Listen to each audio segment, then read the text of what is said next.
गांधी के गिरफ्तार होने के पश्चात निम्न में से किसने नमक सत्याग्रह का नेतृत्व किया था? विनोबा भावे, सरदार वल्लभ भाई पटेल, अब्बास तैयबजी, मौलाना अब्दुल कलाम। इसका उत्तर है सी।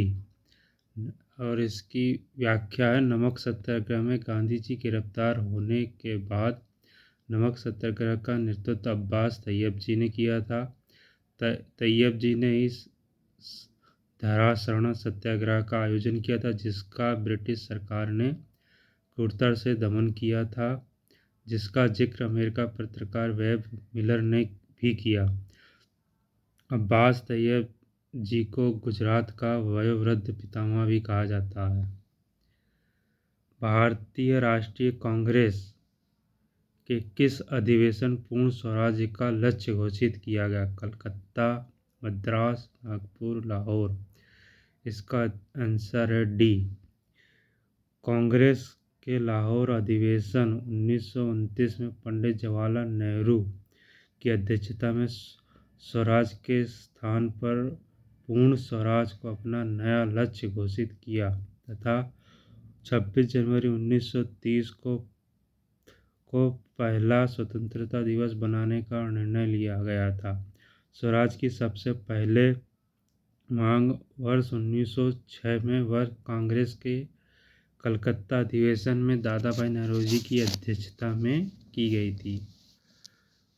बारदोली सत्याग्रह के नेता कौन थे? डॉक्टर राजेंद्र प्रसाद, पंडित जवाहरलाल नेहरू, सरदार वल्लभ भाई पटेल, आचार्य जे.बी. कृपलानी। इसका बारदोली सत्याग्रह के नेता थे सरदार वल्लभ भाई पटेल।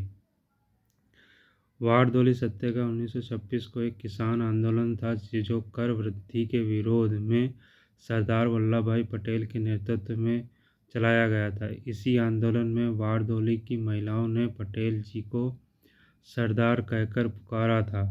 बाद में गांधी जी ने वल्लभ भाई पटेल को सरदार की उपाधि दी थी। वेदों की ओर लौटो किसका कथन था? रामकृष्ण परमहंस, विवेकानंद, ज्योतिबा फुले, दयानंद सरस्वती। वेदों की ओर लौटो इसका कथन है, किसका कथन है? ये है दयानंद सरस्वती। वेदों की ओर लौटो का नारा स्वामी दयानंद सरस्वती ने दिया था। इनको बचपन का नाम मूल शंकर था। इन्होंने वर्ष 1875 में गिरगांव में आर्य समाज की स्थापना की थी।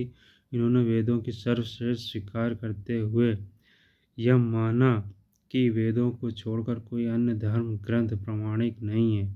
इन्होंने ही सबसे पहले 1876 में स्वराज का नारा दिया, जिसके बाद में तिलक जी ने आगे बढ़ाया।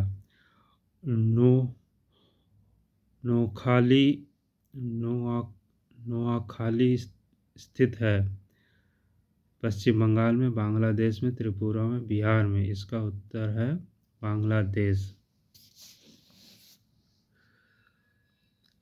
नोआखाली स्वतंत्रता से पूर्व बंगाल का स्थापना था, लेकिन 14 अगस्त 1947 को यह भाग पूर्वी पाकिस्तान का हिस्सा बन गया।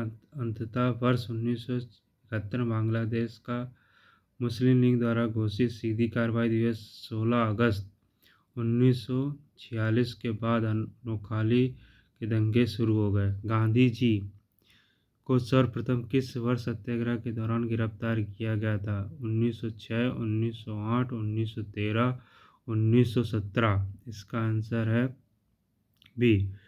गांधी जी को सर्वप्रथम 1908 में दक्षिण अफ्रीका में भारतीय मूल के तथा अन्य अश्वेत नागरिकों के अधिकारों के कारण प्रारंभ किए गए सत्याग्रह के दौरान गिरफ्तार कर उन्हें 2 माह का साधारण कारावास दिया गया था। 15 अगस्त 1947 को ब्रिटिश सरकार का सत्ता हस्तांतरण का कारण था। इसी दिन कांग्रेस के पूर्ण स्वराज की मांग की गई थी। इसी दिन भारत छोड़ो आंदोलन प्रारंभ हुआ था। अंतिम सरकार बनाने के वर्षगांठ के अवसर पर या इसी दिन जापानी सेनाओं ने एडमिरल माउंटबेटन के सामने आत्मसमर्पण किया था। इसका आंसर है डी। इसी दिन जापानी सेनाओं ने के एडमिरल माउंटबेटन के सामने आत्मसमर्पण किया था। 15 अगस्त 1947 भारतीयों की ब्रिटिश सरकार द्वारा सत्ता हस्तांतरण का दिन चुना गया, क्योंकि इसी दिन वर्ष 1945 में जापानी सेनाओं के मित्र राष्ट्रों की सेनाओं के समक्ष आत्मसमर्पण किया था तथा लॉर्ड माउंटबेटन मित्र राष्ट्रों की सेनाओं के दक्षिण पूर्व कमांडों के प्रमुख थे और बाद में भारत के वायसराय बने। बंगाल में स्थायी बंदोबस्त किसके द्वारा लागू किया गया था? Robert Clive, Warren Hasting, Wellesley, Lord Cornwallis. स्थायी बंदोबस्त भू राजस्व, इसका आंसर है टी, लॉर्ड कॉर्नवालिस। स्थायी बंदोबस्त एक भू राजस्व व्यवस्था थी जिसके वर्ष 1993 में बंगाल के गवर्नर जनरल लॉर्ड कॉर्नवालिस ने बंगाल के लागू किया था। इस व्यवस्था के अंतर्गत कंपनी के जमींदारों भू स्वामी मानते हुए राजस्व दर को नियत कर दिया था। सूर्यास्त प्रणाली का संबंध स्थायी बंदोबस्त से ही है, जिसके तहत निश्चित तिथि सूर्यास्त से पहले कर न देने की स्थिति में जमींदार कृषक को जमीन अपदस्थ कर सकता था। भारत को गरम दल के प्रमुख नेता थे मोतीलाल नेहरू, गोपाल कृष्ण गोखले, वल्लभ भाई पटेल, बाल गंगाधर तिलक। भारत में गरम दल के प्रमुख नेता थे बाल गंगाधर तिलक। गरम दलीय का आशय अपने मांगों को ब्रिटिश सरकार के मनवाने के लिए दृढ़ता से मांग रखना, हड़ताल का प्रदर्शन करना आदि। भारत में गरम दल के अग्रणी नेता के रूप में तिलक जी को मान्यता प्राप्त है। ब्रिटिश सरकार लेखक वैलेंटाइन सिरोन ने इन्हें भारत का अशांति का जनक कहा है। इन्होंने बेलगांव कर्नाटक से होम रूल आंदोलन 1916 में प्रारंभ किया था। इस चैनल को सब्सक्राइब करें।